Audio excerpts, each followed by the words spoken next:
What's going on, YouTube family? Welcome to Automotive Life. My name is Lucky, and today we're going to be talking about why automotive technicians are quitting. Why is it so hard to find a mechanic? Now, I was going to do a completely different video, but I got off a few consulting calls with people telling me, man, I can't find a technician. Why are there no mechanics out there? So I thought I would check this for myself. Just here in the Las Vegas area, between like Craigslist, Facebook, and a few of these job sites, there are over 100 listings for people looking for automotive technicians. Now, this is something that's a big problem because everybody drives a car. Mechanics are in dire need. We've been talking about this for almost 10 years now. People are getting away from the industry. They don't want to do it. You got to go to school, get a student loan, and then you got to get maybe $100,000 in tools, and people want to pay you $10 to $20 an hour. That shit doesn't work. The good technicians, you're going to pay anywhere from $30 to $45 an hour. And the reason why is not only are you paying for people's basically time, you're paying for their experience and their equipment. So I'm going to kind of give a breakdown of why so many automotive technicians are quitting, why a lot of new people are not coming into the industry, and if you're thinking about being an automotive technician, why is such a great time now? Because you can pretty much jump in and get a great start and probably get good pay right from the get-go. Now, let's start off with education. Most technician schools are not that expensive, maybe $60,000 to $80,000, but at the same point, it's another student loan, it's another burden. I usually tell people don't go that route. Try to go with something like working for a local shop. You want to learn about all makes and models. You want to work on like European cars, you want to work on like American cars, you want to work on a little bit of everything. You want to have as much worldly knowledge on all makes and models as you possibly can. And plus, when you work in an actual like just general shop, you're going to see the day-to-day repairs, where if you work at a franchise store, you work on a lot of new cars, you're only doing recalls, very few major repairs, and it limits your skill set quite a bit. Where when you work for like a used car shop or something like this, or even a used dealership, you're going to get tons of experience with all kinds of makes and models because there is a dire need to fix all these things. So we actually like doing all kinds of cars, everything from exotic cars, classic cars. You know, we even do like the fabricating stuff here, which I'm going to show you guys here in another video. We do all kinds of fun stuff, but so many people are quitting because, you know, people don't honor what they're supposed to do. So mechanics are paid two ways. You can pay them as a salary. So, you know, whatever, if you want to pay them 30 bucks an hour times 40, and, you know, they clock in at 9 a.m., they clock out at 5. And the other pay is called flat rate. Flat rate is where, let's say I want to take the front axle out of this Mercedes. If I look at the book, like All Data or Mitchell On Demand, it could say maybe 6.8 hours. Now, if the technician takes it out in 3 hours, he still gets paid for the full 6.5. But if it takes him 8 hours to get this axle out, let's say it's rusted, it's crappy, whatever else, unfortunately, he's still only gonna get paid the 6 hours. Now, typically, this is usually a great way for mechanics to make a lot of money. Back in the day, I remember doing like head gasket jobs, getting like 13, 14 hours and knocking it out in a little less than a day. And that was a great thing. And so you're making all this extra money. But now cars are becoming so insanely electrical. The diagnosis is what kills everything. So even like this car, I'm gonna show you over here. This is a G-Wagon we're taking apart, and it literally has 7 computers back here to control the navigation, the stereo system, the self-leveling system, all kinds of crazy stuff.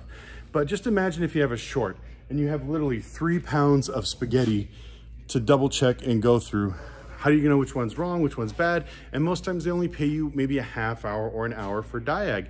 That's not enough. So technicians are racking their brains, spending hours upon hours to fix this stuff, and then they're not being compensated. On top of that, you know, you're paying for experience. It used to kill me when people would come in and we would like charge them for an hour and we'd fix their car in 20 minutes. They're like, that's not fair. You fixed my car in 20 minutes. I'm like, yeah, I've done, you know, hundreds of these repairs. Let's say it's some sort of electrical short or a loose ground on some of these Ford F-250s. It's a normal thing. We've spent, you know, tons of time researching it, digging into it, repairing these things. So now we have it down to a fine science. One of the uses that I always like to use is an actual actuator for your blend door, for your AC. I don't know if you guys ever heard these, but you know, when your dash, you turn it on, you hear this. That's your blend door actuator. It's a $20 part. But people get pissed off when you tell them it's going to be $800 to put it in, because we got to take the whole dash, the steering wheel, and the airbag and everything out of the car. And so they don't realize, like, well, yeah, it's a $20 part, but it's going to take a lot of time to take all that stuff off. And then we want to make sure we do it correctly. We take our proper time and everything else. And it's just, people are not getting compensated the way they used to. And especially now, we're in an industry where people don't like to fix stuff. They just will get rid of it and get something new. 90% of the cars that are here and even in the back of the yard are stuff that people walked away from. You know, it had maybe a mechanical issue, something else. They decided to walk away from their auto loan. Some people just decided to sell their cars.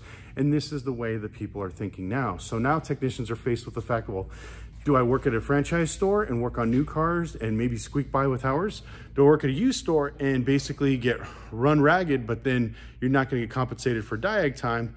Or are you just gonna go out and buy and fix cars and flip them yourselves? I actually recommend the latter, but you gotta get started somewhere. So now, if you're looking at this video and you're thinking about becoming an automotive technician, I would highly encourage you to don't let a lot of this bad stuff happening kind of stir your opinion on what the actual automotive industry is, because a lot of things are changing. It's getting better, but just like anything else with new technologies, it's getting harder. Like we've worked on wrecked Tesla, stuff like that, figuring out, I mean, all cars, the components are the same. If you look at a Tesla control arm, it literally looks like a Toyota Corolla control arm. There's like hardly any difference. So it's just the electrical motors and the components. But as they get more complicated, as everything gets more tricky, that just means more and more tools and equipment and education you have to do. The crazy thing is a lot of people talk trash about technicians or mechanics. They think that, you know, they're always out to rip them off. They're always out to do this stuff. They always try to lowball you. And I always like to say people like a plumber or a doctor. If you go to a doctor and the doctor's like, hey, you know what? You have a broken leg. You need to have surgery. You need a cast. People don't go into doctor like, you're lying. You're full of crap, even though their leg's bent sideways. And they're like, oh, well, I know better. I read on the internet it's this.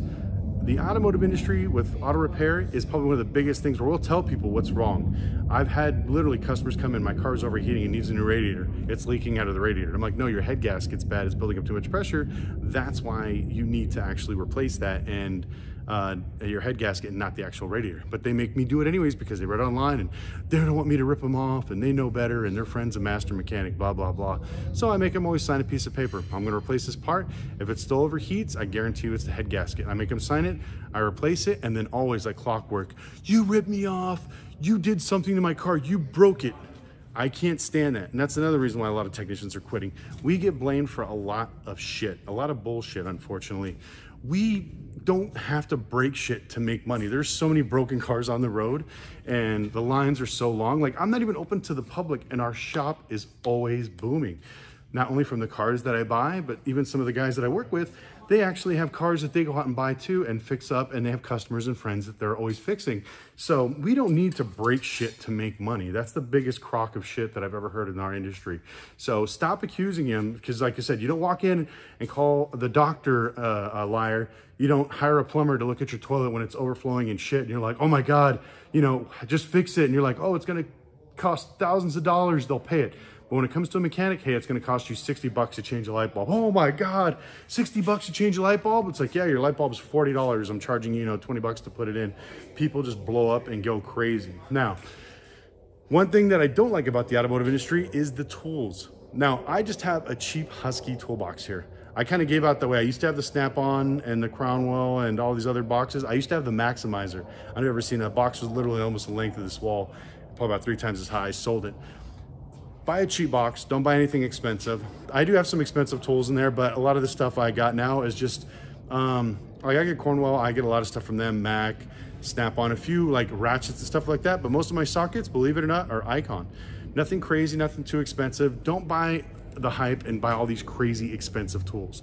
Now, when you start getting into more specialized field and you want to get good quality tools, don't get me wrong, buy a nice set of ratchets, maybe buy high-end gear wrenches, which are my favorite.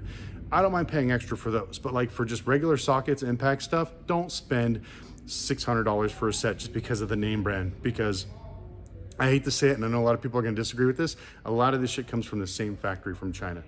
If you're gonna spend that, might as well just go to Harbor Freight and buy the Icon set. I've had a few Icon wrenches, sockets, and a few other screwdrivers, nothing is broke.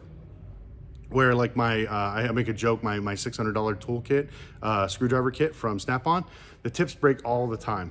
I take them back in, and back in the day, that's what you pay for. When you have an issue with the tool, you would give it to your tool guy and you get a new one. Now they mail them off, you gotta wait, sometimes they deny your claim.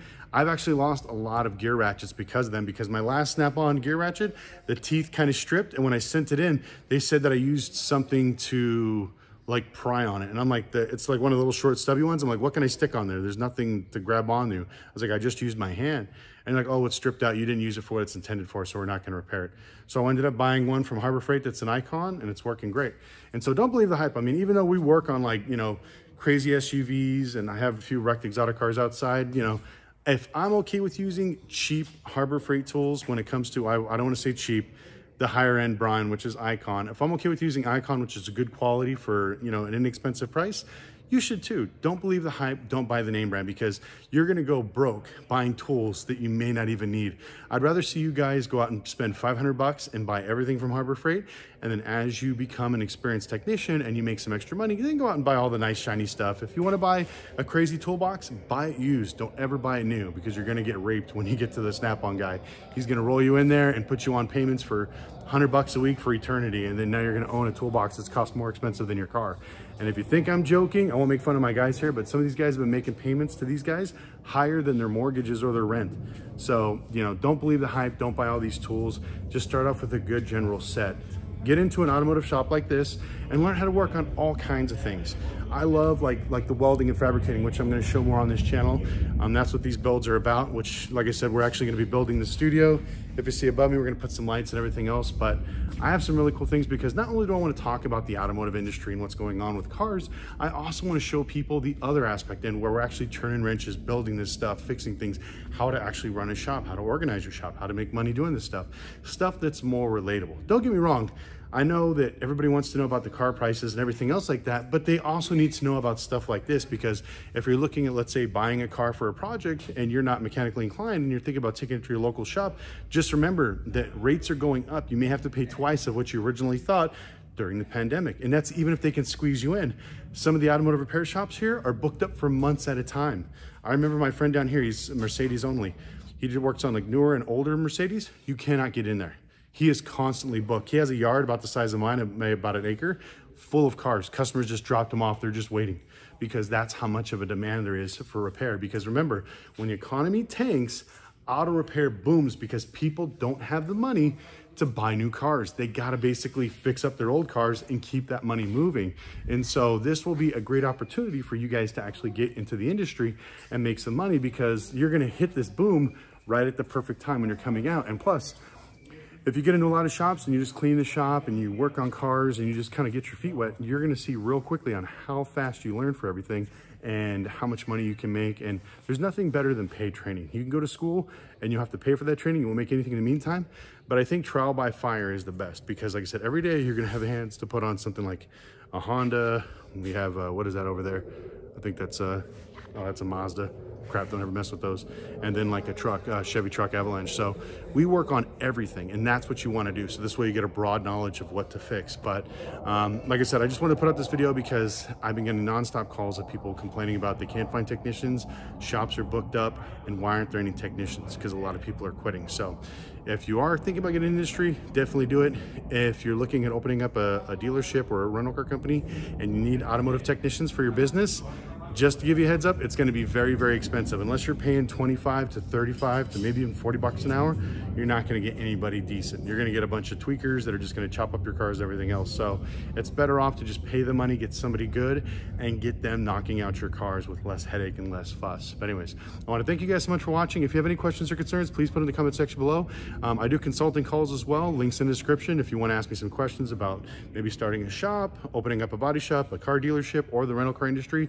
Also, like I said, I'm going to be doing a lot more fun builds. If you're here in Vegas and you're looking for a job, I'm actually looking for people to help us do some building, some fabricating, because I think that, like I said, I love talking about the car business, but I want to kind of pivot my channel to doing more fun educational stuff. Because, like, you know, building some crazy stuff like with the smart car with the turbo, I don't want to show you where it's at right now. It's back here, but we're doing some really amazing stuff to it. And so that'll be part 3 of the smart car, which will be the final episode. And then we'll start our new project, which I'll share with you guys here in a little bit. But anyways, I want to thank you guys so much for watching, and we'll see you next time.